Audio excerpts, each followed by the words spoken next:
আওয়ামী লীগকে নিষিদ্ধ করা এবং সাবেক রাষ্ট্রপতি আব্দুল হামিদের বিদেশ যাওয়া নিয়ে বিবৃতি দিয়েছে সরকার। প্রধান উপদেষ্টার কার্যালয়ের ফেসবুক পাতায় এবং প্রধান উপদেষ্টার প্রেস উইং থেকে এই বিবৃতি পাঠানো হয়েছে।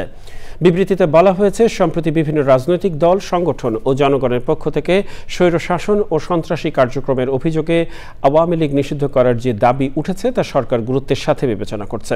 এ ব্যাপারে সরকার রাজনৈতিক দলগুলোর সাথে ইতোমধ্যে যোগাযোগ স্থাপন করেছে, তাদের সাথে আলোচনা করে দ্রুত সিদ্ধান্ত গ্রহণ করবে। এক্ষেত্রে আওয়ামী লীগের নেতা ও সমর্থকদের সন্ত্রাসী কার্যক্রমের বিষয়ে জাতিসংঘের প্রতিবেদন সরকার বিবেচনায় রাখছে। সে পর্যন্ত সকলকে ধৈর্য ধারণ করার আহ্বান জানাচ্ছে। বিবৃতিতে বলা হয়েছে, ফেসিবাদী সরকারের সাবেক রাষ্ট্রপতি ও হত্যা মামলার আসামি আব্দুল হামিদের বিদেশ গমন সম্পর্কে জনমনে ক্ষোভ বিষয়ে সরকার অবগত। এ ঘটনার সাথে জড়িত সকলের বিরুদ্ধে উপযুক্ত আইনগত ব্যবস্থা নিতে সরকার বদ্ধপরিকর রয়েছে।